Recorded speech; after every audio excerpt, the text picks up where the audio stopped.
It's a blessing, brothers and sisters, to have elders that rule. Elder Ricard, Elder Lawyer, all the elders, Elder Yarak, Elder Dale, Elder Ramar, Elder Shapat, Elder Gaja, all the elders of the church, Elder Ariah, to give them double honors on this new year. Salute to our elders, right? That stand brave and tall and bold before us. And I'm gonna tell you, brothers and sisters, to a lot of us, saved a lot of our lives, okay? I'm just speaking the truth on the Sabbath. That saved a lot of our lives. And I'm forever appreciative. So brothers and sisters, it's my esteemed pleasure and honor to introduce the elders of the Gathering of Christ Church, our presiding elders, Elder Ricard Shiar and Elder Lawyer. Let's give them a round of applause. Shalom.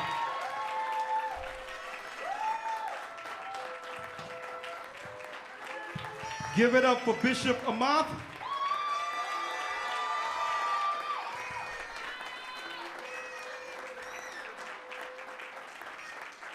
Give it up, give it up.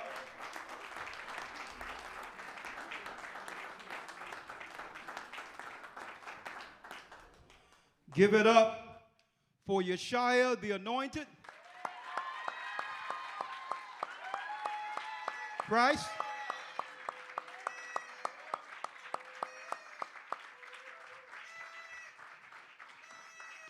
Who have sacrificed for all of us as we are to sacrifice for one another. And you know I have to give it up to, he revealed his name, the God of all gods, AHAYAH, AHAYAH.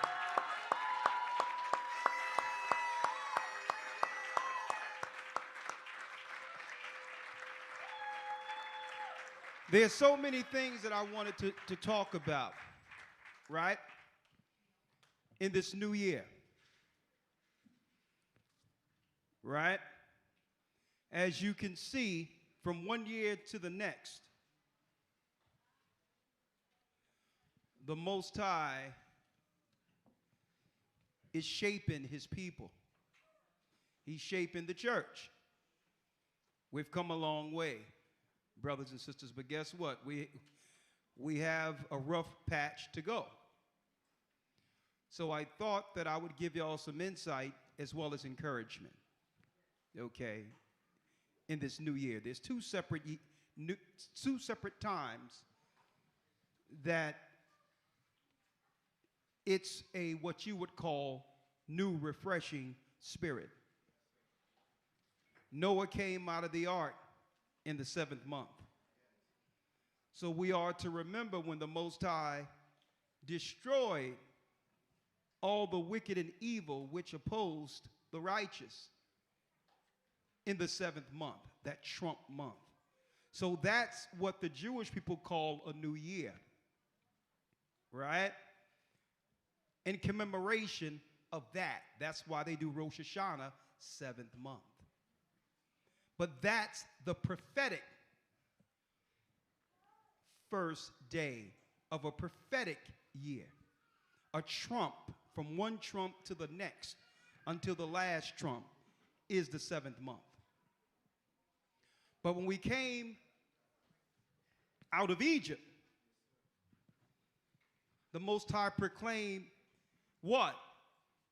An annual, yearly cycle that charts the earth year from one year to the next, starting in what they would call the spring. So we got the prophetic trump first month in the 7th month, but the annual calendar year is where we are now.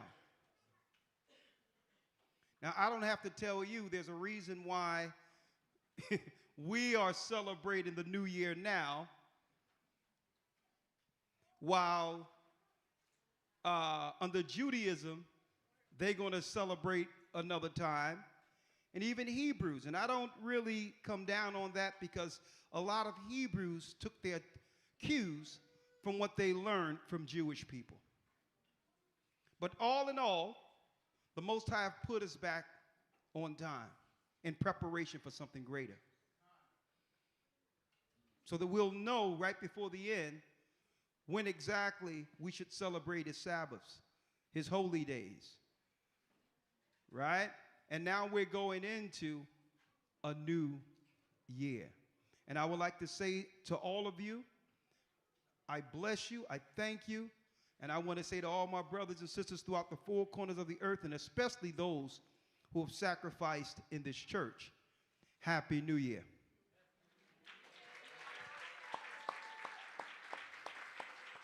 There's a 364-day cycle. I don't have to teach this over and over again because you all know. But I wanted to talk about a few things today, right? And I titled this, and I hope you all receive it in the spirit the Most High have given it to me. A new year, a new Israel. This is what I've noticed. There's a lot of initiatives and a lot of things that I wanted, that I would like to bring forth as we come closer as a church, a community, as a people under God. But I always weigh the initiatives and weigh what's positive, but I also have to look at, okay, what is the drawbacks that if I made a choice to help implement this, that would have negative out of something that we originally set up for good. And I prayed on it this morning. I thought about it. And the examples I can give you, there's so many things that I want to do, I want to see you all do. But I always look at the negative part of what might happen if we were to get our spirit behind a few things. But I said, you know what? Hold up. It's a new year. And eventually, you have to know when to let go the reins and allow the nation to come together under certain circumstances, even through the negative. Right? Now, before I go into the scriptures, a few things that I wanted to give an example of. This church, through the Spirit of the Almighty, started with just a few guys. I had no idea, even though it was spoken of in the scriptures, that there would be so many gathering of Christ church children. I had no idea. I knew what the prophecies said, and I was willing to work day by day to do my part of the ministry. But this is well beyond anything I've ever imagined throughout the earth. And through that comes a necessity. And what I was hoping for, before I go into the lesson, what I was hoping for and what I hope for in the future, that families get with elders, bishops in particular, and form some type of co-op community for recreation outside of coming through on just Sabbaths. Why can't we get together without it being an initiative and help teach each other's children? Help watch each other's children. Of course, with parameters in place. Take the weight off of our families so that we can actually contribute more. Now, what's the drawback in that? Because I believe we're going to do this. A matter of fact, it's a necessity. We're going to have to do this. We're putting our children in schools and all of that with sick children. And it's not these children's fault that their parents don't know what's going on, how they're getting the stuff put in them, only to spread stuff all around the school that's come back home. And now we are subjected to the illnesses that they're utilizing through bioweaponry. What's the drawback in that? And now, here's a drawback, and I'm just saying this outright. The drawback is that when I look in these scriptures and how Paul and the disciples continually reprimand from the pulpit, from the church, how initiatives on the outside of the church led to so much, I would say, disruption of family. You would expect them to come together, our people to come together, right? But then there's reprimand because it's tough. Listen to what I'm saying here. We've been conditioned to, when we come together amongst ourselves, to more so share the negatives in hopes that you have a person who understands the same as you, who can understand some of the things you've kept within your home, which is really burdening you. So we begin to share burdens with other people and putting burdens of our home on other people, which is unfair to why we bring things together. Listen, I would rather it be the mentality we take while working in the world. And I don't understand how we can't apply that in a high level maturity amongst ourselves. It's a learning curve that comes with us becoming kingdom people. We can go to the job, somebody just left us, there's hell breaking loose, the landlord done put an eviction notice on my door, and we could be dealing with all these issues in the world and go to work and take care of business without burdening the boss and others to what's going on in your private life. So I know it's in us to be able to compartmentalize to take care of business. But why can't we do that? Why can't, when we come along, if we're going to share in our children and share as a nation to help one another, that we don't bring, oh my God, I wish he would listen to me, this, that, and the other. Now, this person has come into your home. And now, this person is going to look at the person you care about negatively long after you both have forgiven one another. So we have to grow a certain maturity. Not to say that a lot of these issues cannot be resolved, but that's why the Bible has the elder widow of the churches. So you got a shoulder to cry on. You got someone you can talk to who have the wisdom and who's grave, not to spread your business.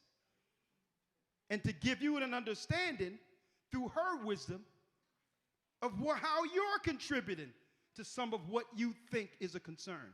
But there's a place for that. I'm just hoping that when we come together outside of a Sabbath, that we're respectful to the absent. Because that's the Most High's business, right? And I want to let go the reins because we need a co-op amongst parents, a responsible co-op where children can be watched without it being a daycare. where children can actually be taught the biblical history of our parents, of our foreparents. At the same time, they're taking history intentionally out of the schools so that all of what they've done to us would be forgotten. It's upon us to change this if we're going to be a nation.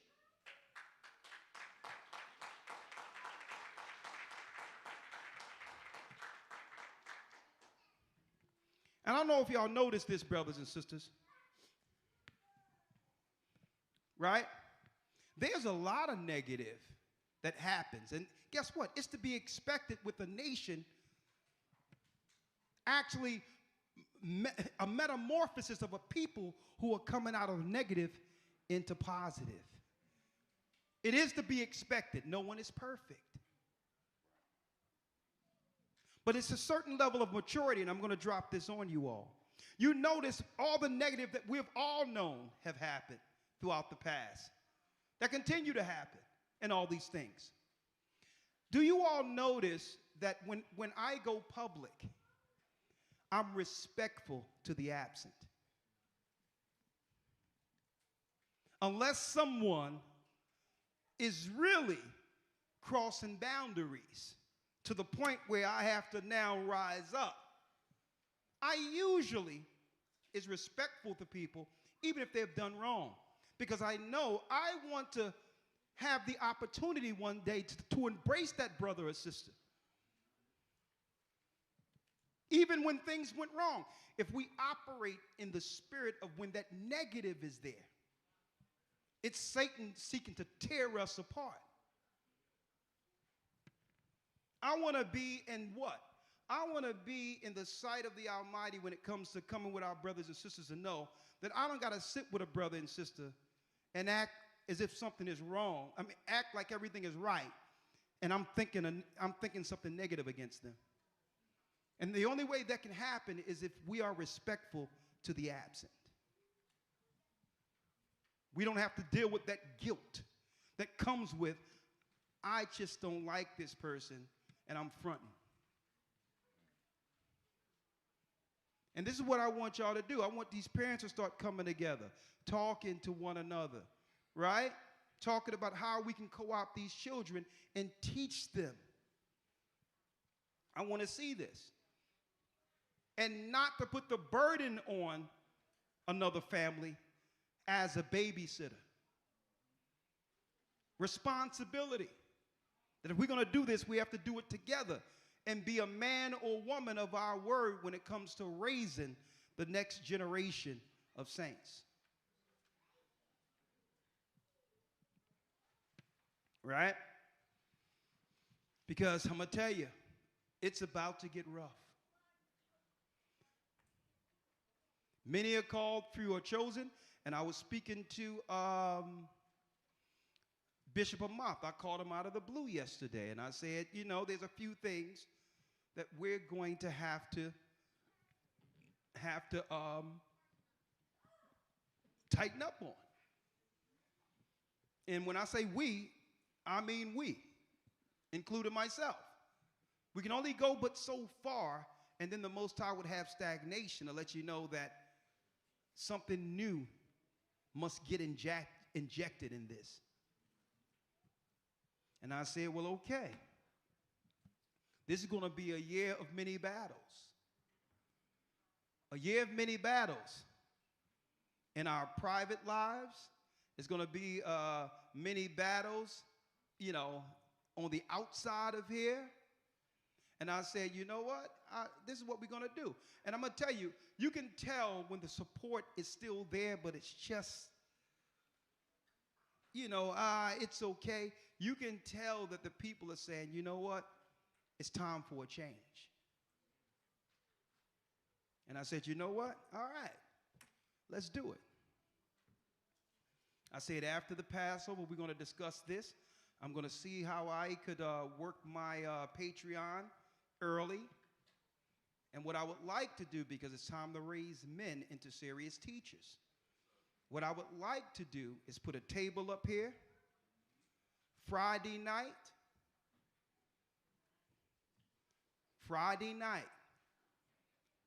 and have a class. Have these men, women in here, and I'm breaking down precepts like it started from the beginning.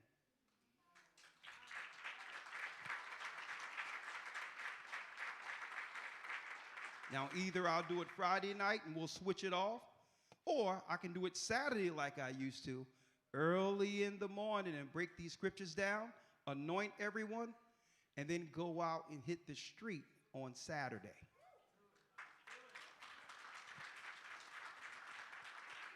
And you know what I'm going to be talking about. I'm going to be talking about, do you know what's in your veins? Do you know you're being changed as in the days of Noah? Charts and all of that, the last path to the mark before this thing shuts down. Elder Lawyer, if you can, go to 2 Corinthians 11:2 for me real quick. Yes, sir. Let's go to 2 Corinthians, and you can all follow us. A new year, a new Israel. And I like to say this, brothers and sisters, listen to this, and listen to this well. Right? The enemy. One thing about the enemy, the pagans or the people who follow their gods or the Satanists, one thing you cannot fault them for is consistency. They serve, if we can serve our God on the level they serve theirs, I believe we would have been out of here already. So when I talk about the things they're planning week by week by week, it's, you know, there's a different angle outside of prophecy that I would like all of us to understand. When they're on point with migrants and paying Israel to actually go to war, to try to take the land that belongs to our people prophetically. Right? This is a religious belief that they are passionate about. And I need y'all to understand, and listen to this clearly. You cannot fault them for being diligent. Whatever Satan is telling them, they're on point, 24 hours a day on schedule with deadlines to finish what's required to be under Satan's favor. And the only thing we need is some consistency on our side.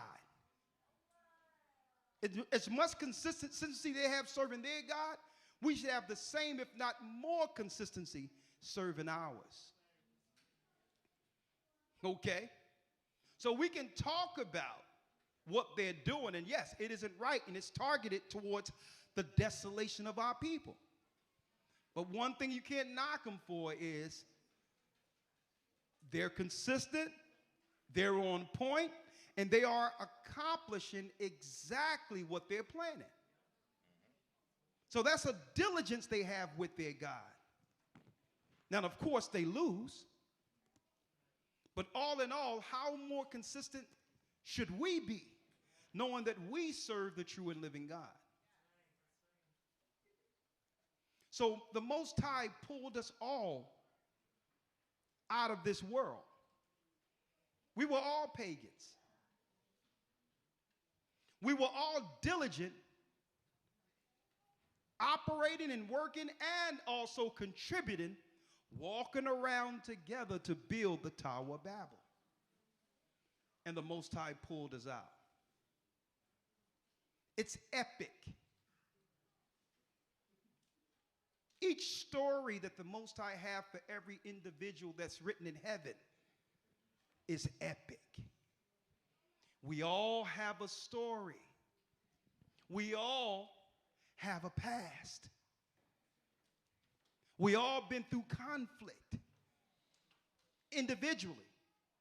And the angels moved through all of the earth and pulled us together for the final battle.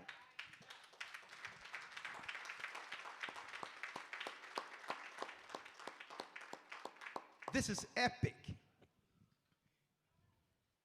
And you know what? The devil try to have us focus so much on what's negative. We don't even have time to appreciate how grateful we should be as the chosen, to see what others cannot see. And that's why I don't relish or stand on the negative. That's why if you see me, there's always a smile on my face. Okay? And I'm not smiling just for you to see me smile. I'm grateful. So I always seek a silver lining, the silver lining in a solution, even through negative. Because he drawed me into this epic prophetic time and allowed me in this earth through the Spirit of the Most High, little old humble me who have sinned, to make even a little mark. That's being grateful. I know the Most High know us. He know you. And I would like to see what he have in you. Outside of me suggesting this is what you need to do or this is what you should do. Be who the Most High made you to be. And you have my full support in becoming what the Most High have in you. I can't do this alone. No man could do it alone. Christ himself, if any man could have done it alone, he would have.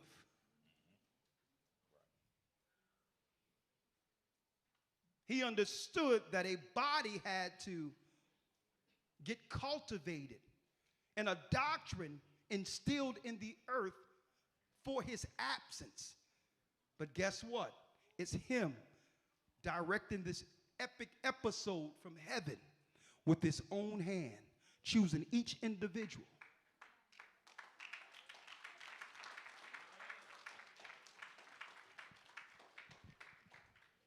Let me tell you, folks, and I'm putting this out there, and I hope you can feel in the spirit what I'm saying to you today, because the gig is up. The gig is up on their side, and they know it. I don't know who was on Patreon yesterday, but it was a guy by the name of David Goldberg said that they're going to have to ramp up their program in the earth because they could no longer hide what everyone is talking about. People have recognized and have started focusing on Zionism as an ideology.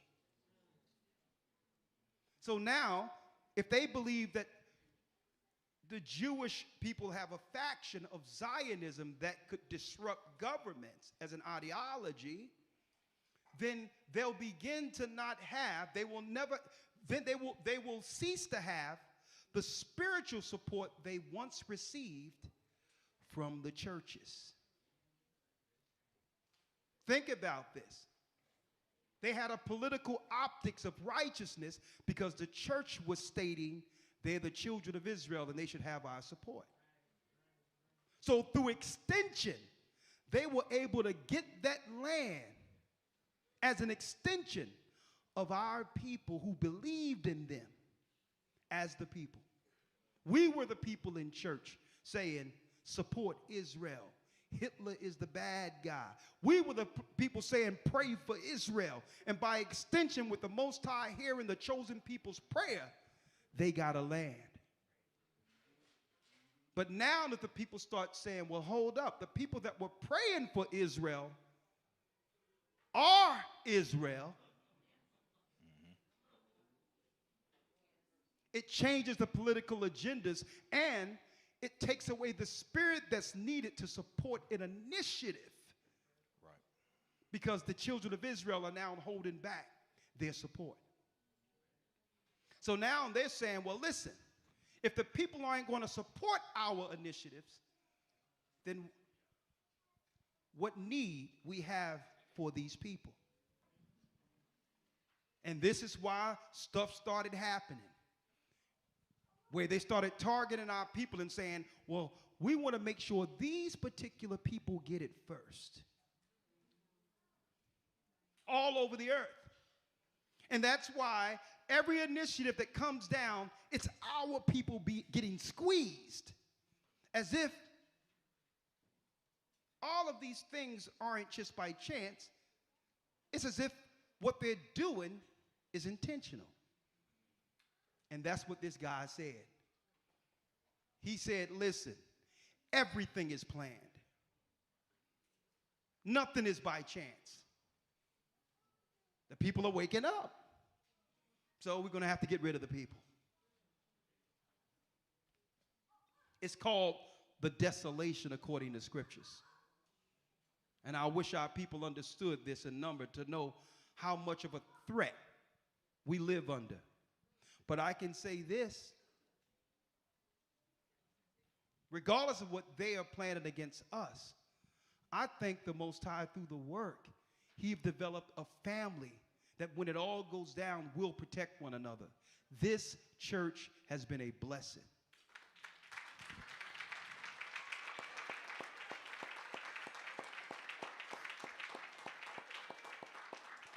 And the only thing I have to say from year to year is to endure. Endure, and you're going to recognize the labor of your love and realize when the Most High first had you come into this work, that it was the Spirit of the Most High who guided us together. And what you thought this was, it's even more. I'm going to tell you that right now. Satan will try to frustrate it. He'll try to frustrate it with personal issues or someone doing something, or a sin might arise, or rumor might arise, or someone intentionally did something might arise. Folks, what do you think the shaping of a nation looks like? If we were all perfect, we would have been in the kingdom already. And some people get upset because I won't judge a man or a woman who's even dead wrong and have admitted it. That I won't condemn a man or woman to death. Or I won't publicly excoriate or scorch the person. People look at me like, what? Nah, I can't do it. As long as a person admit their sin and they're contrite and they go through the judgment, an opportunity must be made for them to get it right, for them to show that they are a better person from that particular act. And if Christ did it for me, guess what? We must do it for each other. You'll never see me. You'll never see me as a Pharisee pull someone up to publicly excoriate or destroy them. Because the only thing the whole time, guess what? Because if I did it, I'll be doing it for the people. That's who I'll be doing it for. But the whole time I'm doing it, the only thing I would be able to see in my conscience is Christ in the middle, surrounded by a lynch mob. Surrounded by a lynch mob. No sooner someone is caught in something or something have happened, you know what? The first thing come to people's mind is stone him, crucify him, kill him. And I can't in good conscience do that. And that's why even Christ said, listen, and guess what? It's not excusing a man or woman for what they've done. It's not that. Now, if a person is operating wrong and saying, I'm not doing anything, You can't tell me what's going on, and I'm going to do it again. Now we have a different spirit to contend with. Brothers and sisters, if Christ didn't teach us anything, I'm going to tell you, we're not going to make it through what's coming without mercy. And if we don't have mercy with one another, and guess what? People will tell you, okay, I'm a tough reprimander. Okay? I'm very articulate, and I'm very meticulous in being able to find what it is and say, come see me.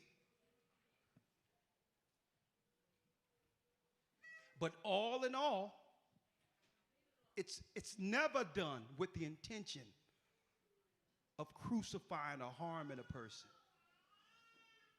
It's always with the idea, if I can see that they understand that this was a one-off, or this was something that they struggled with, now an opportunity must be had for them to become stronger than they were before the sin.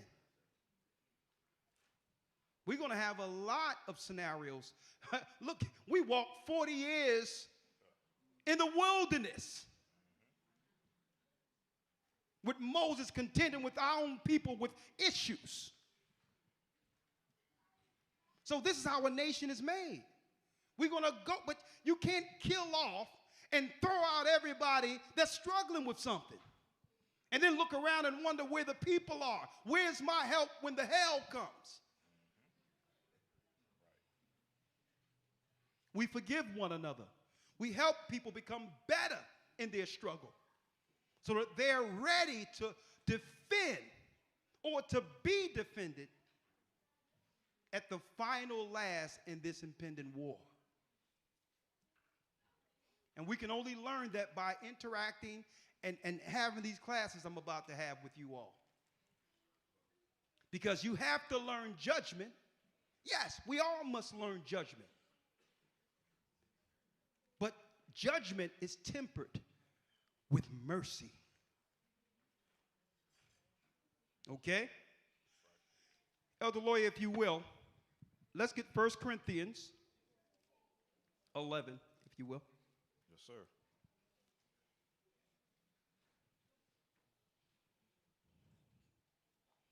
Second Corinthians 11, I'm sorry. 2 Corinthians 11. Real quick, and I'm going to go right through these. Yes, sir. 2 Corinthians 11, and this is what Paul wrote to the churches. Right? And start at the second verse. Yes, sir. 2 Corinthians 11 and 1. For I'm jealous over you with godly jealousy. And Paul says, I'm jealous over you with what? With godly jealousy. With godly jealousy. Listen, read. For I have espoused you to one husband. Because through Paul's work, he says, I've espoused you to one husband. Right? Through his teachings, he has set up an arrangement for you to know how it feels to have that connection with Christ. Right? Can you imagine? It's like a woman having a husband and saying, well, hold up. You can have him too.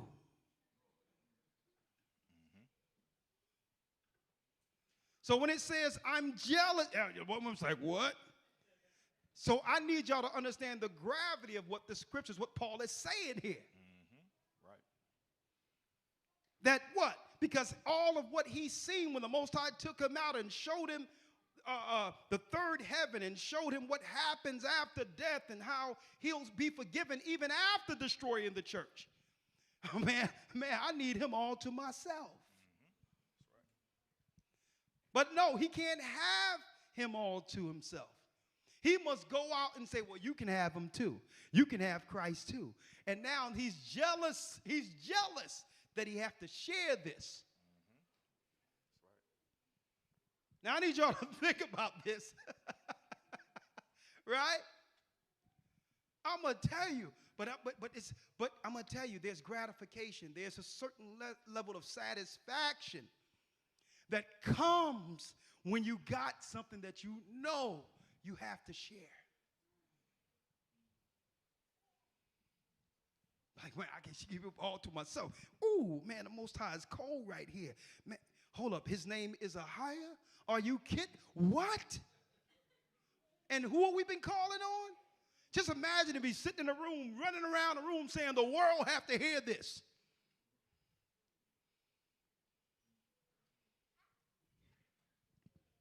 Paul says, for I am jealous over you with a godly jealousy. So it's not an envious or, it's not a negative jealousy. Right? Read. For I have espoused you to one husband. I've espoused you to one husband. His work have allowed you to what? To be bound with Christ, all of us, in marriage. Mm-hmm. And that's what that baptism was. That baptism was connecting you, connecting our people who was lost in this world back to the heavens. Read. For I have espoused you to one husband, that I may present you as a chaste virgin to Christ. Now, all the evil that we have done in this world, shaped in iniquity, when we came out of that water, we were a chaste virgin. It was as if we never connected ourselves to any negative prior. Now, think about that. Now, once you receive that spirit in agreement, something happens to your senses.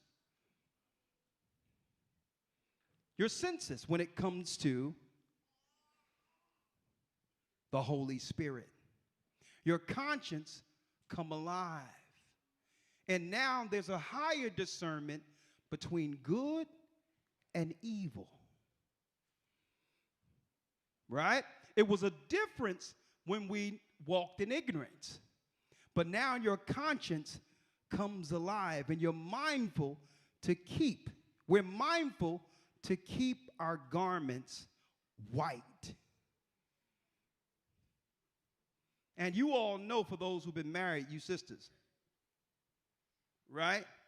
You get that old wedding dress for marriage and all that, and just imagine right after you walk down the aisle, you're the prize, you're being looked upon as, oh my goodness, the Father gave you away. And here it is, your heel trip on the end, and then a guy next to you spill a glass of red wine on you.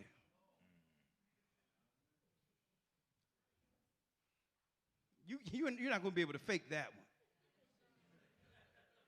one. Right? Right?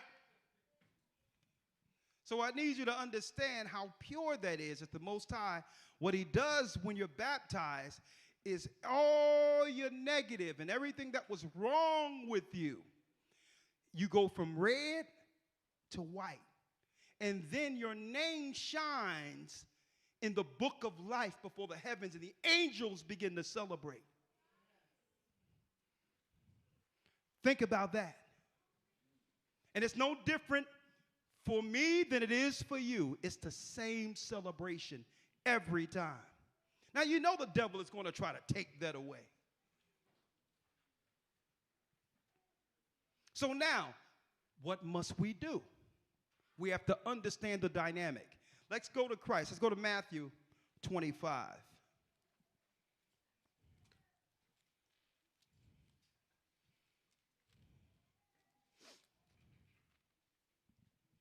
Matthew, the 25th chapter. Elder Lawyer, and this is Christ. Yes, sir. Right?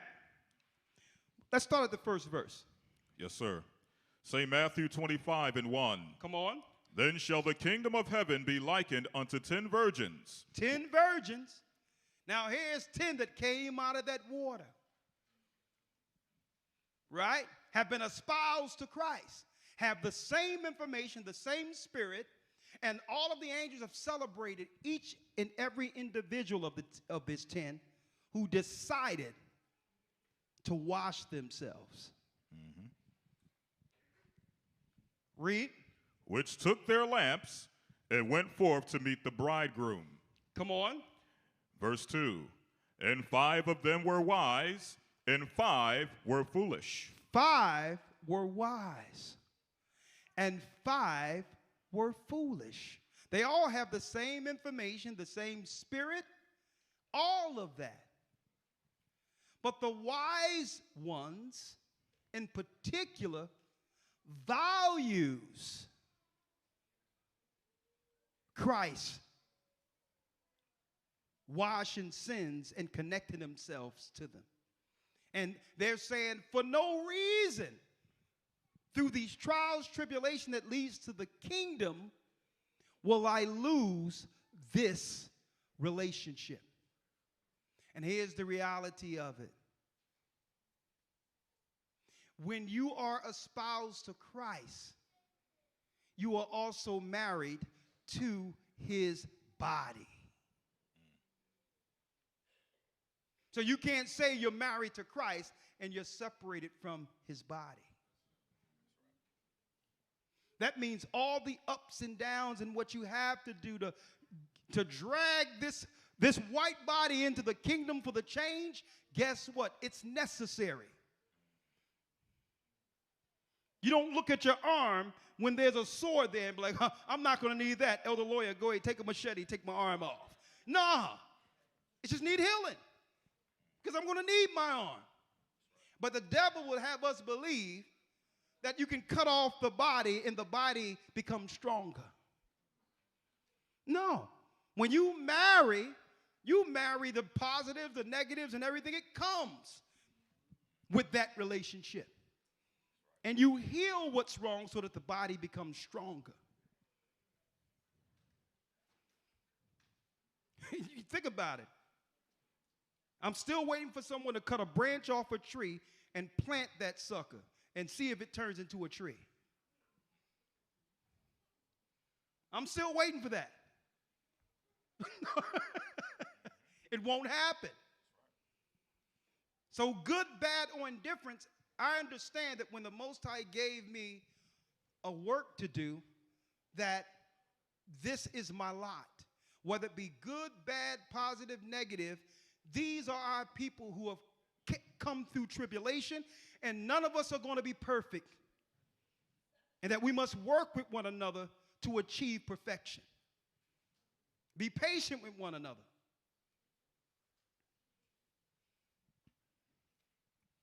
Right? Come on. 3. Yes? They that were foolish took their lamps and took no oil with them. So you can have the knowledge, the truth. You can know where Israel. You can know the book of YashaYah, Enoch, break down precepts, understand Christ's crucifixion, all of that. Right? Because you got the light. The light is what led you to the water. But you didn't think to know what to do to sustain that light. Because the truth is up, downs, and ebb and flows. That high we were on from the beginning doesn't sustain as long as one might think it does. So now what you do through this journey is have moments on the journey to remind you of that initial excitement that came with knowing the truth. But how do I stay on that high? Some people, they come down from that high not realizing that wasn't intended to sustain from the beginning to the end. That you would have to bear up your cross and get sacrificed like Christ was sacrificed, and many people tend to run from that part. They want all the good parts. They want the part of, we the chosen, y'all not.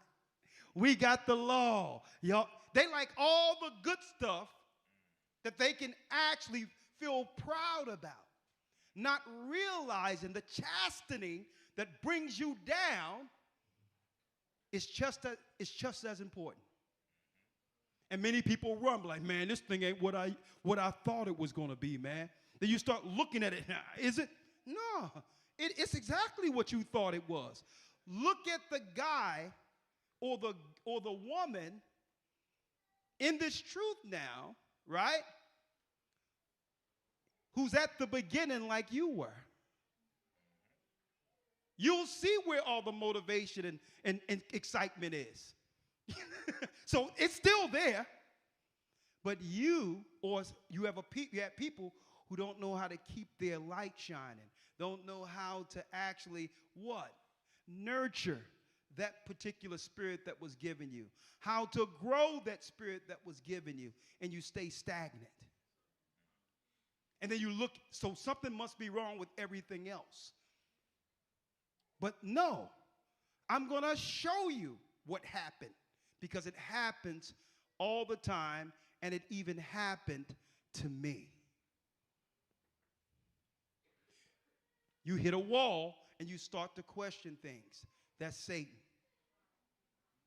But you have to identify, what is this that's having me question my faith, what I know to be true. Lord, give me that stimulus shot that I had from the beginning. What is this? What is this wall? So you go search for why things are feeling different. Right? Now, if you overcome, it's a step that makes you wiser and stronger. Right?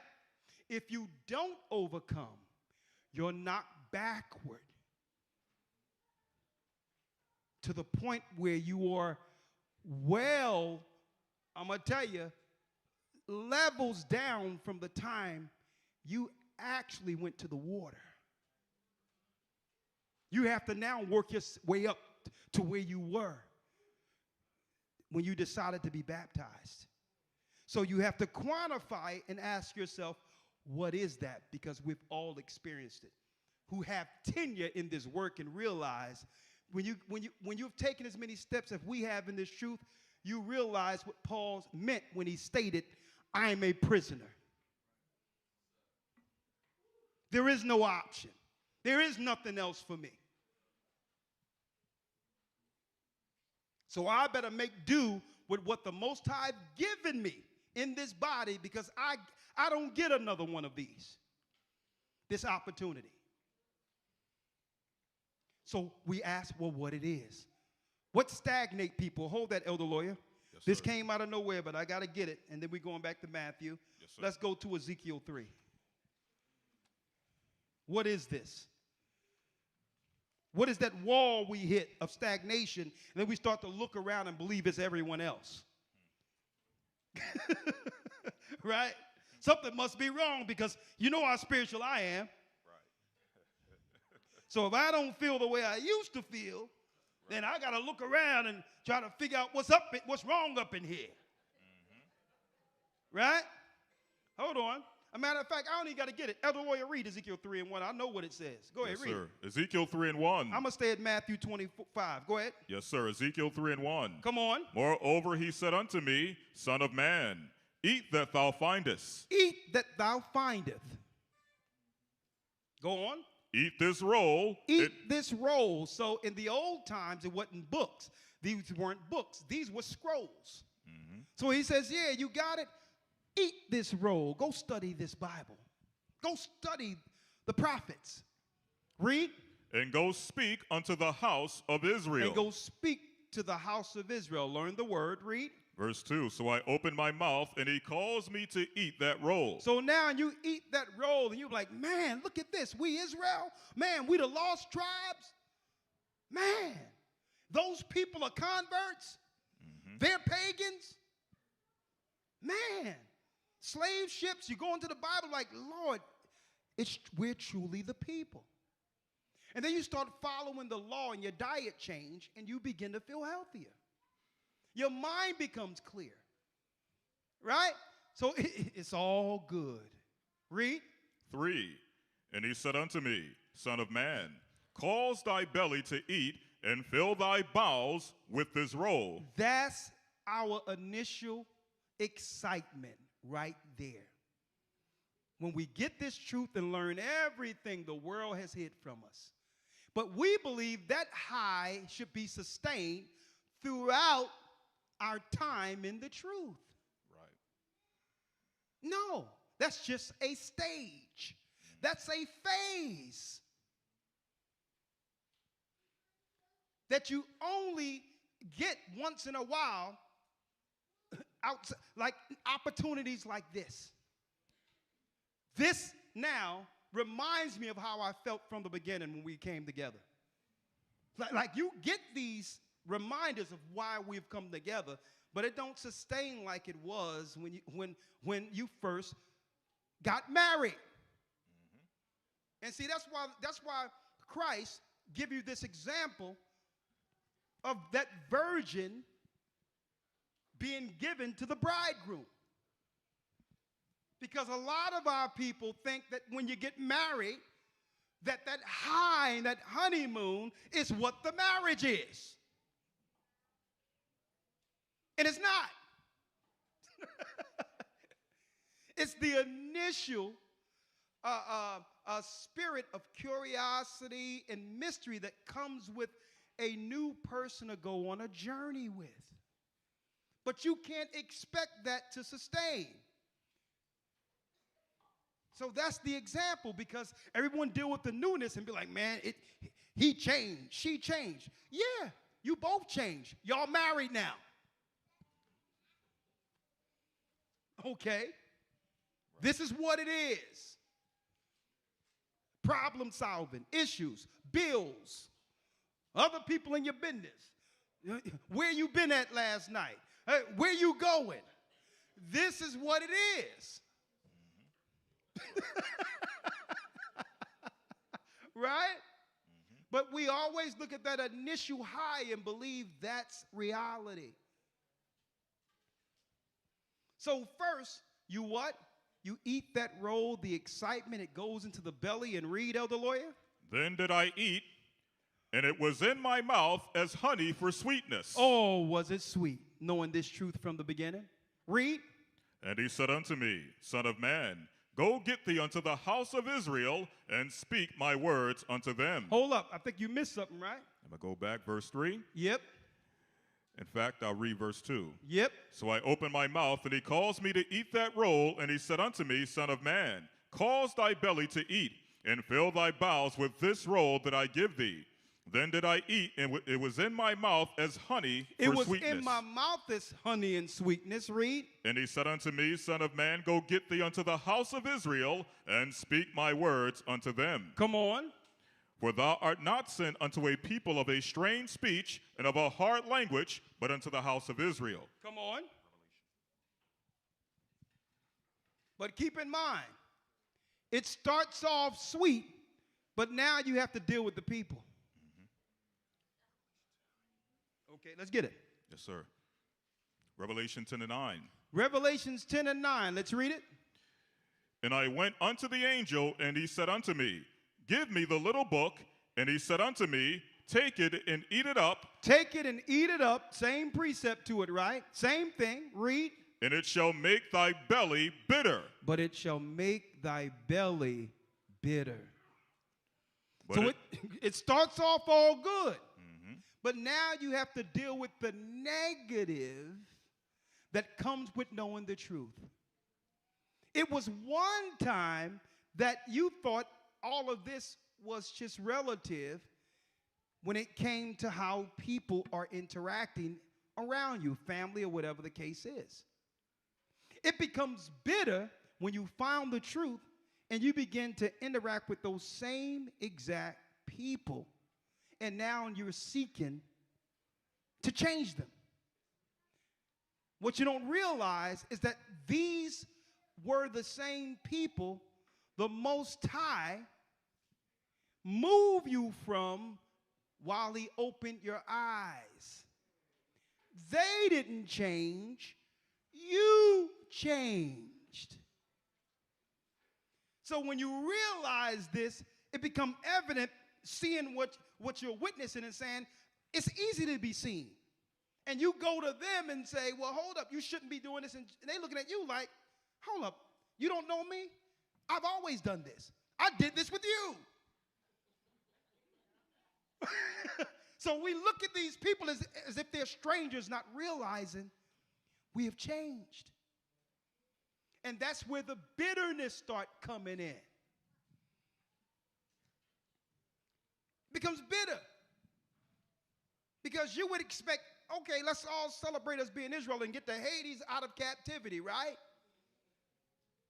But then it's bitterness when it comes to now we have strangers who have all, the Most High have all brought together, who have to learn one another, a new family.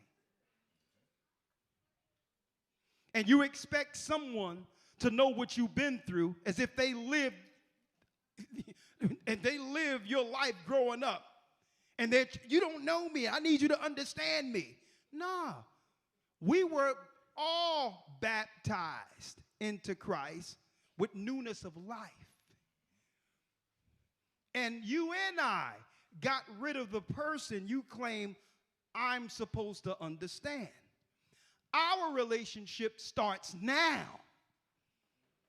And that's the frustrating thing about people, is because they say, you don't know what I've gone through to make me. Hold up, I thought you said that person died in the water. Why am I supposed to understand that person? So now we can only go by the interactions we have as chaste virgins. You can't expect me to know what your family know about you and all these others, and now in order for you to understand, I need to be understood and all this other stuff somebody read from books. No. Our relationship now, ups and downs, whatever we need to go through, is part of what getting to know Christ's body looks like. It's not going to all be perfect, because we're now finding our new selves with others who are finding their new selves and coming together as one. You understand? That takes patience. That takes perseverance. That takes what? Forgiveness. See? Let's go back to Matthew, because I want to get through this. Yes, sir. Matthew 25:4. Read. But the wise took oil in their vessels with their lamps. So the wise took oil in their vessels with their lamps. The people from the beginning who understood that this is all we have did what? They began to find ways of keeping the light on, of understanding that one day it's not going to be all this excitement. I'm going to have to, on a daily basis, right, exercise what's in the spirit, be in studying or whatever the case is, to not have this light go out. It's my responsibility to keep this light on. Now, I'm going to tell you the mistake we make. The mistake we make is because of someone else now to why my light is going out. When you are responsible for making sure your lamp is trimmed, that you have the oil, not because of what someone else has done. You're responsible for keeping charged, because Elder Ricard, lawyer, any of us, they didn't call you to this marriage. Christ did. Mm-hmm. So it's up to you to know how to keep your mind stimulated when it comes to the blessing. And there's a blessing that comes with being able to see. It's up to you to keep the excitement that you had from the beginning. Read. Verse 5. While the bridegroom tarried, they all slumbered and slept. It says, while the bridegroom tarried, they all slumber and slept. So here it is, time go by, and you're looking for certain prophecies to unfold, not realizing the Most High has given all of us an opportunity to get ourselves together. You're not ready yet. But yet you're sitting there saying, man, I thought we was going to be in the wilderness about 10 years ago, man, and I don't know, man. Now what? You're projecting, not realizing, not appreciating that the Most High gave you time to get more of yourself together. Mm-hmm. That's right. So you begin to tarry and believe, man, I don't know, man. Man, I don't know. Next thing you know, you got somebody flipping tarot cards. The Bible didn't give me my future on time, so let me see what the woman holding the staff with a crystal ball on it says. Right. Out of their mind. The prophecy didn't happen quick enough for you, so now you talking about opening up your chakra. Mm-hmm. You in your chakra will burn in hell. That's right. There is no shortcuts, folks. There is no shortcuts. Read. Verse 6. And at midnight there was a cry made, Behold, the bridegroom cometh. Go ye out to meet him. Now check this out. Everything you realized and waited for and was married into. Because I'll tell you this, it's not as if you can actually forget the initial learning. It's still in you. So here it is, while things was tarried, while you thought that Christ was taking too long, it's time. Mm-hmm. And now, only thing you can do is come to mind like, whoa. Everything that they were talking about out of this Bible is happening, and I'm not ready. See, that's how Satan played the 5 foolish virgins, because they had the same as the wise ones. Something that happened. Let me tell you, folks, I'm looking at the number. It's a lot of people in here. We packed a wall to wall and all that. Let me tell you something, brothers and sisters. I'll tell you this right now. This church is way bigger than this. I'm going to tell you that right now. It's way bigger than what I'm seeing right now. I know, because when the doors shut and the jobs went out and all these things happened where people thought that this stuff was coming and we don't know where it's going, you should have seen how many people came out of the woodworks that I myself didn't know existed. And guess what, folks? It's going to happen eventually. It's going to happen where all of these power plants are going to blow. It's going to happen. Once one go down, it's a what? It's a domino effect, because one meltdown leads to the next one, because they strategically put all the power plants on a fault line. Which means when one go off, boom, boom, boom, it's an earthquake. The yellow stone goes off. And now we're back where?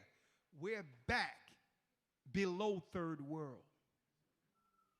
And at that time, I'm going to tell you, when it all first started happening, everyone is going to come out of the woodworks. But then the question is going to be asked, when the electric was fine, and when you was working at your job, when everything was fine, where were you helping us plant food? Where were you helping us get these children together? Where were you preparing for this moment? I'm going to tell you, I know that I don't want to be on the outside of what's getting planned, because there's only enough resources for those who have planted. I'm going to tell you, folks, tomorrow isn't promised to anyone. And if you have an unction or a thought through the Spirit to serve the Most High, you best begin to serve Him today.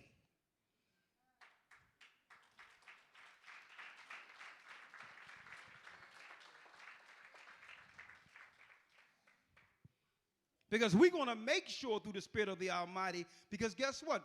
Hey, everything that we said we would do, we're doing. Be it land, preparation for food, all of that. You'll be a fool not prepare, knowing what's coming down the pipeline. And then we're going to have our people, what, out there without any help? T.D. Jakes and all these others that our people have been celebrating for years are going to be on their jet somewhere into a lofty place to protect themselves. I'm going to tell you that right now. So you want to know what servants do. Servants see what's coming and saying, well, how many people we got in here, and how much provisions have they invested their time into, because the church is Christ, and all the resources belongs to them. That's what we're preparing for. So when people want to take their ball and go home, I'm like, okay, hey, it's okay. Good luck out there. Okay? That's a bowl of rice for someone else. Mm-hmm. That's right. We're not forcing anyone to be a part of something such as this. Because this is what a lot of us, including myself, have always prayed for, and at one point in the world didn't think was possible. A people, God's people, folks, growing into a nation. Finish reading. Verse 7. Come on. Then all those virgins arose and trimmed their lamps. Read. And the foolish said unto the wise, give us your oil. Oh, man, hold up, man. Hey, Elder Lawyer. Oh, I know you, man. Hey, man, yeah, I seen y'all on YouTube. Yeah, you see me on YouTube, huh? Yeah, shalom, brother. And next thing you know, where my man, the mighty Hawk at? Huh? Where is he? Come here for a second. I seen you on YouTube. Yeah, brother, man. Yeah, let me look around. I got my cousin around the corner. Yeah. And I'm going to be like, check it out, brother. I'm going to tell you this right now. All right, back up. Back up. All right. How your name of YASHAYA? I want to be baptized. Listen, brother, it's a whole nother deal right now. Back up. You know, I'm not without mercy. Like, here's, brother, here's a go bag. Shalom.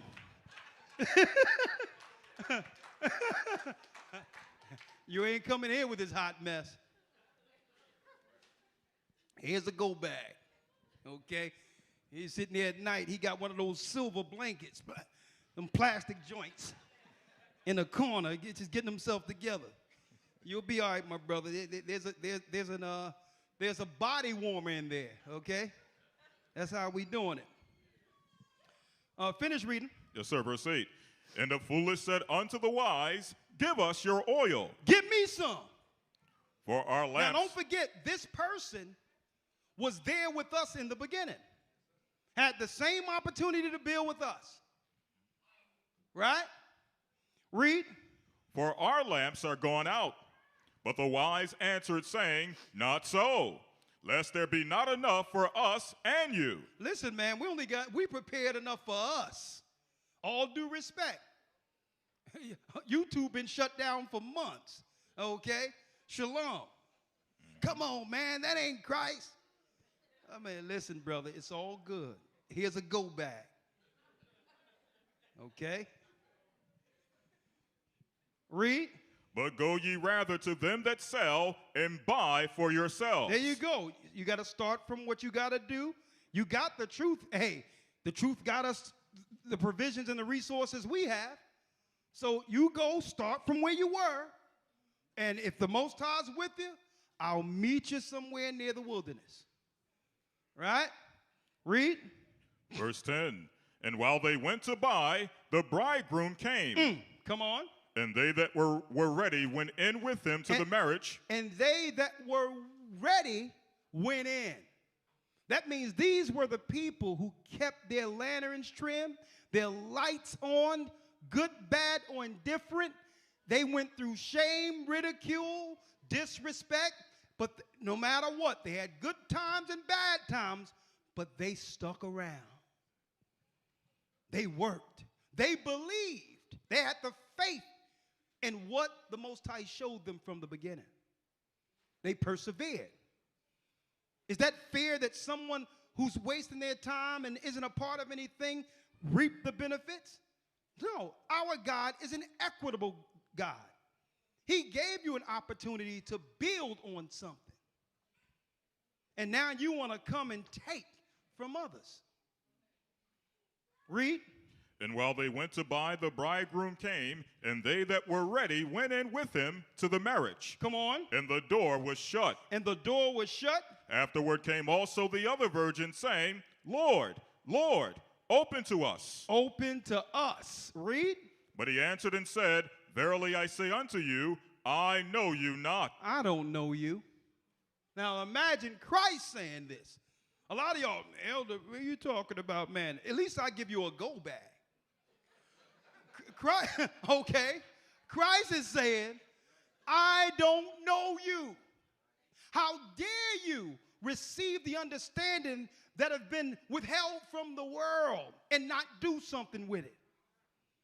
I gave you every opportunity to get here, and you wasted what I've given you. And the people that was there that you thought was unworthy are already past the gate. Now check that out. Because why?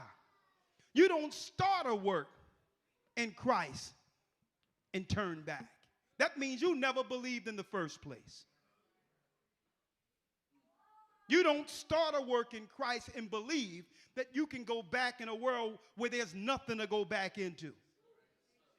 That means when the Lord said, I don't know you, he knew that this person didn't have the faith to understand what it takes to actually work for a kingdom. You're not given anything. Even if you are an Israelite, you are not given anything. And if Christ bared up his cross all the way to the crucifix, how can we back up? And not only that, near the finish line, mind you. Near the finish line. How can we back up near the finish line and think we're worthy of anything? So you have to, and this is what we are searching for. This is what Christ have us searching for in ourselves. How to become exactly that spirit he charged from the beginning in order to finish. And that's upon all of you, not just me. Some of the things I was talking about today, to make sure these children are raised in an admonition of the Almighty, and that the parents are co-op together to make sure it's a reality. That's a work even on the outside of the church that's still yielding benefits. And it's an extension of what all of us said we believe from the beginning. That we're the children of Israel, we are a family, and now this must be instilled in this generation. We're here. Now, before I go, as you know, the title is A New Year and a New Israel. Let's talk about it at the very end. Let's go to Revelations, where it talks about when heaven came down. Right? Last scripture, Revelation 21. And let me tell y'all, folks, this Passover is going to be something else. Watch. In 2 weeks. In 2 weeks. When God, man, I'm so excited when God's people converge on North Carolina. Lord, and I know my mother, I know she's smiling from wherever she is because she was born in North Carolina, you know. It's almost like a homecoming for me to some degree. Lord, it's going to be something. Elder Lawyer, if you will, we go from one new year to the next, right? And eventually, this place that Christ has prepared will become a reality right here on earth. When I talk about us being chaste virgins connected to the Almighty and working towards receiving this kingdom, right? That's one thing. But Christ gave us an insight to what he was preparing ever since he was taken back to the heavenly realm. It's coming here. And guess what? No one can occupy space in this kingdom, in this new place that Christ has prepared for us, without working for a room.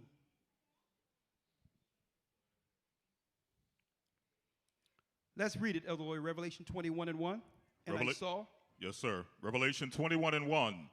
And I saw a new heaven and a new earth, for the first heaven and the first earth were passed away, and there was no more sea. Read. And I, John, saw the holy city, New Jerusalem, come down from heaven, or from God out of heaven, prepared as a bride adorned for her husband. Prepared as a bride adorned for her husband. See, it's important for us to understand why we're called and understand the end of our work. And it's important that you're constantly reminded of what is the promise or the reward that was given to our forefathers. I'm reading it. We can't say we Israel and not have occupancy in one of these places that Christ is bringing into the earth. So that means I have to go through hardship. I have to be up at nights dealing with counsel. I have to deal with certain struggles of a nation. That all the negative that comes from our people becoming the glory nation that the Most High made us, guess what? We have to work towards making it that. And never give up. Okay? There's many days I'm frustrated. So what? And I know that the Most High in Christ is looking down on us and saying, so what, you're frustrated? Who cares what your frustration is? You go out and do what I told you to do. Who's you? Who's you to be frustrated? You go out, man, I want to lay down. Get your behind up and go teach. Right? I'm required, and I have a job to do. And why am I doing this? Because at the end of the day, no man or woman is going to give me this reward. If I really have faith in the kingdom, I believe that at the end of this, Christ rewards his body.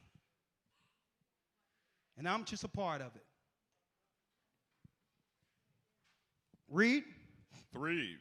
And I heard a great voice out of heaven saying, Behold, the tabernacle of God is with men. Come on. And he will dwell with them, and they shall be his people, and God himself shall be with them and be their God. Look at that, folks.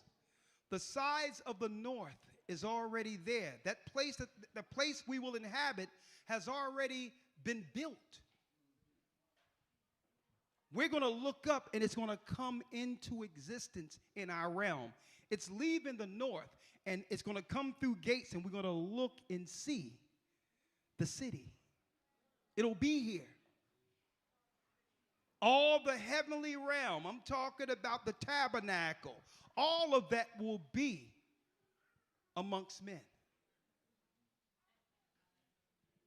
So there's nothing the devil can do to have me frustrated into not achieving what I need to do on this side in order to be there.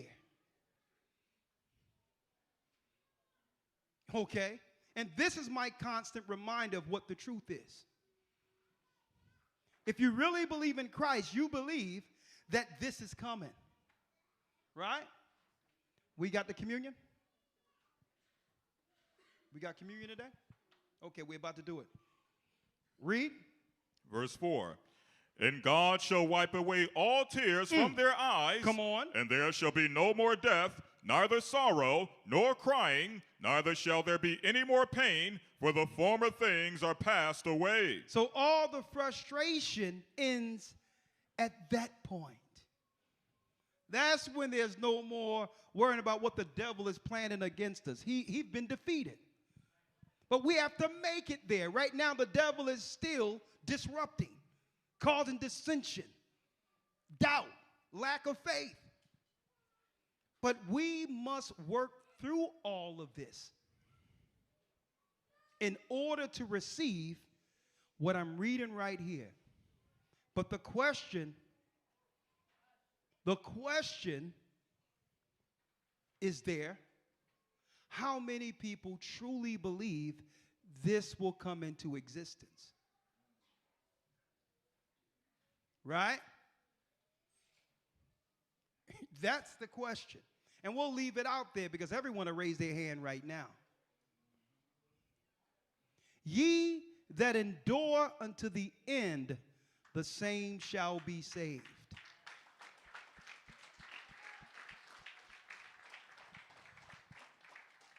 Read on, Elder Lawyer. 5. And he that sat upon the throne said, Behold, I make all things new. And he said unto me, Write, for these words are true and faithful. And he said unto me, It is done. I am Alpha and Omega, the beginning and the ending. I will give unto him that is athirst of the fountain of water of life freely. Read. He that overcometh shall inherit all things, and I will be his God, and he shall be my son. Who believe? See? Who believe?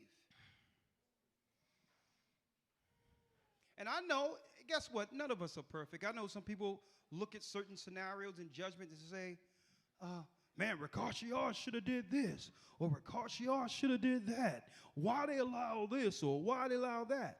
It's easy to say what someone should have done or could have done outside of that person. When you are given a lot of responsibility, you're going to understand some of what you can easily decide on isn't an easy decision.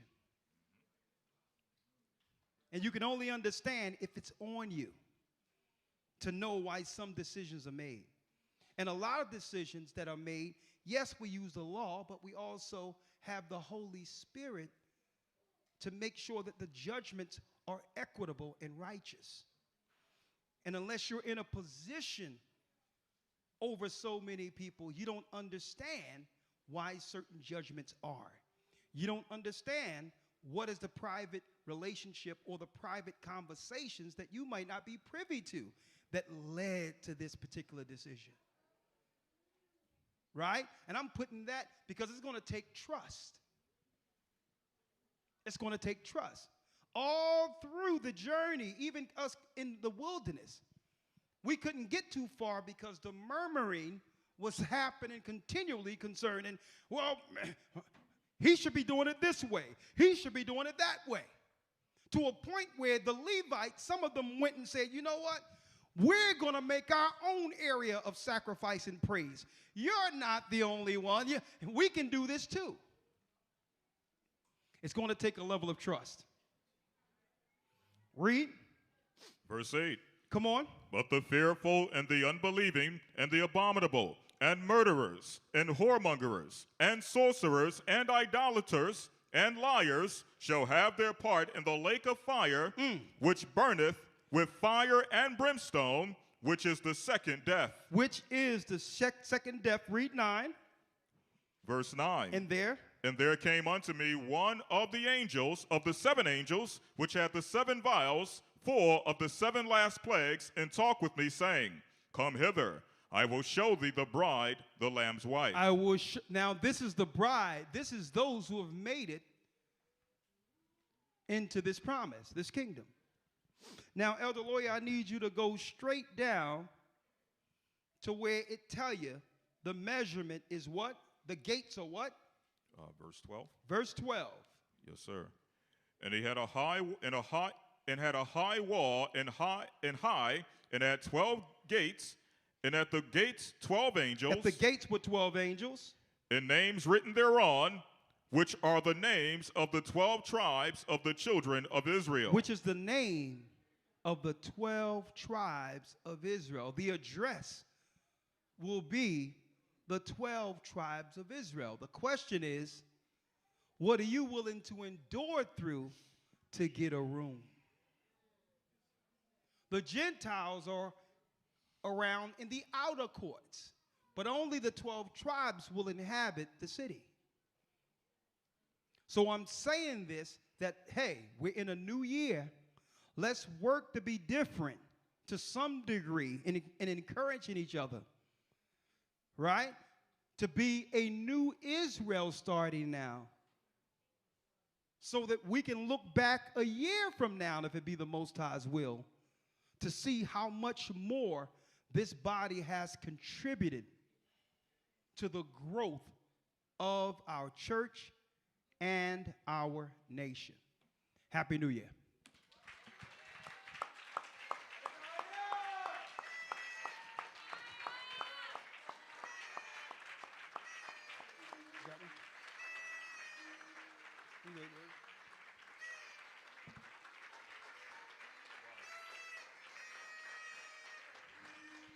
Elder Lawyer, if you can read.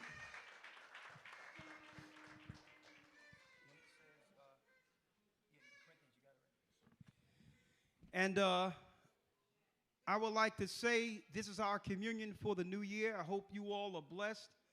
And brothers and sisters, please enjoy the meal that's prepared for you. May the Most High nourish you and keep you.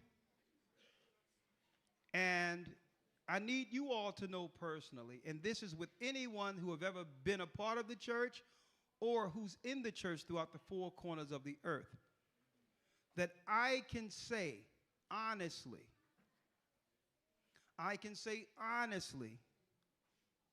that I can take this communion without any negative, without feeling any negative ill will.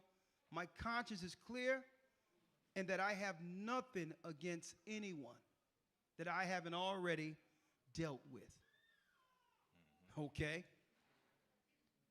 So in good conscience, let's eat this bread and drink this wine, and remember that according to the Almighty, we're at Christ's communion.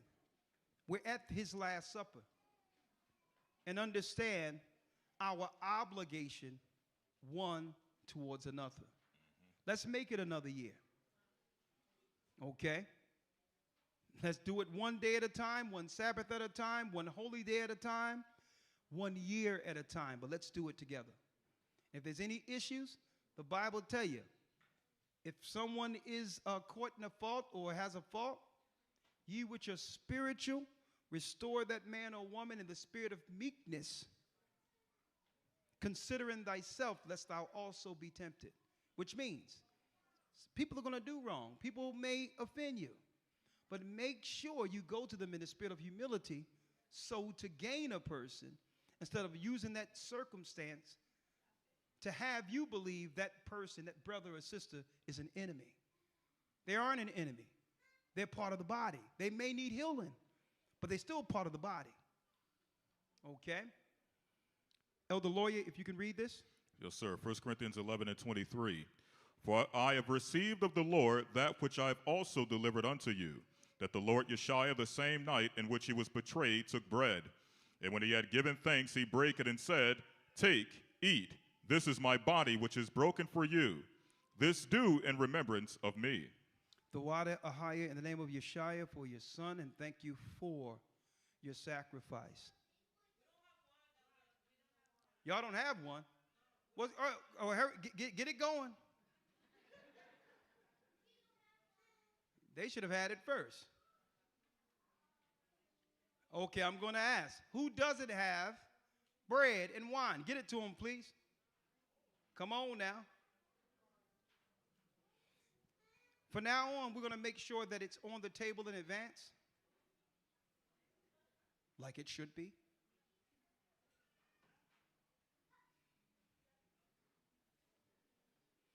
Please make sure, raise your hands if you don't have bread and wine.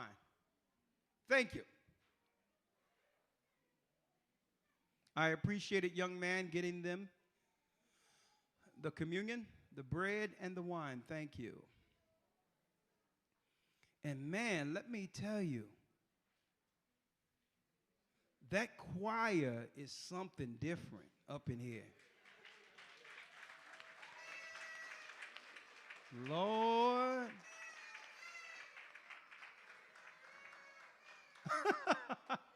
I'm like, man, they can sing. Lord. I came through here, I'm like, they cooking up in this piece. I'm like, what?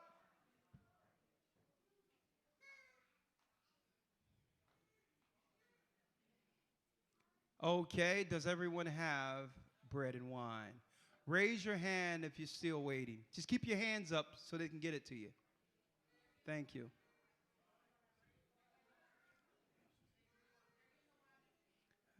Man, we need to get this bread and wine happening because we have to get to the real deal, that food waiting.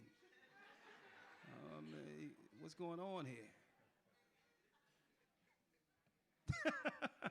I'm sitting there, the aroma that's coming from back there is, that's a sweet savor unto the Most High.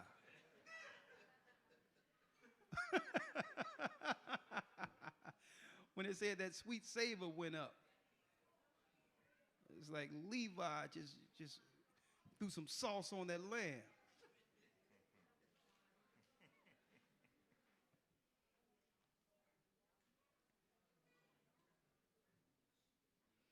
Okay, raise your hands if you're still waiting. Somebody bring a whole plate of bread and a bottle of wine in that area right there, please. And yeah, but make sure you just put in a little teeny cup. We don't want you to get it twisted up in here, all right?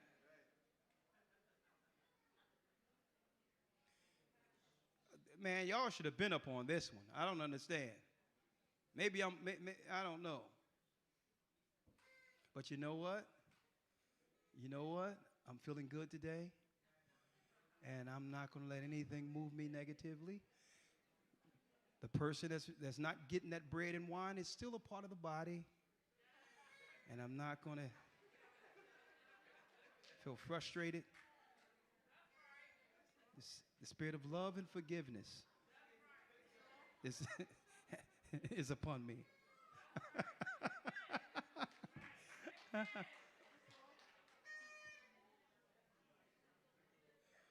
right.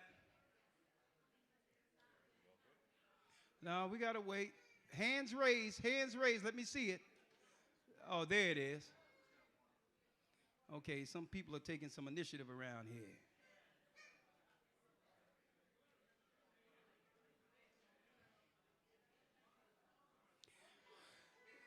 Raise your hand. Okay, who doesn't have bread and wine? Okay, give it up. Everybody got bread and wine. Let's do it. Give it up to the Most High. Boom. There it is. Do me a favor, brother. Hold up. Hold up, brother. It's a New Year's celebration. It's a New Year's celebration, and what I need you to do, I'm at the top of that table with the rest of that. Top of the table. You put the whole, yeah, right there. There it is. Just hold it right there. No, you got to worry about it. Put the cap on it and put it right there. Happy New Year's.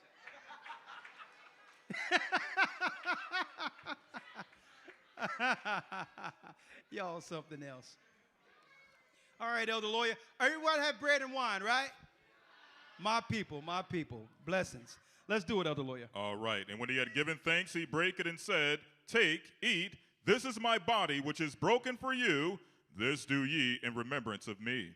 We're at Christ's table. Thank you, brothers and sisters, for a blessed year. Eat. That's the body of Christ. Remember, we're in this together.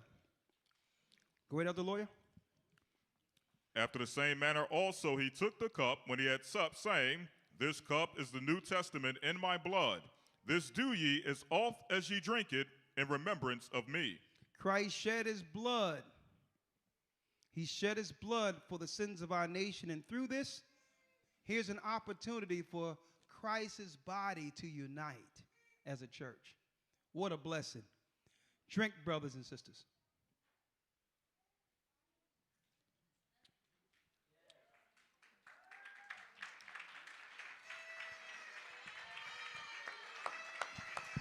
Kwam Yashala. Kwam Yashala. Kwam Yashala. Raise Israel, rise Israel, and the Gentiles in Christ. Shalom. Blessings.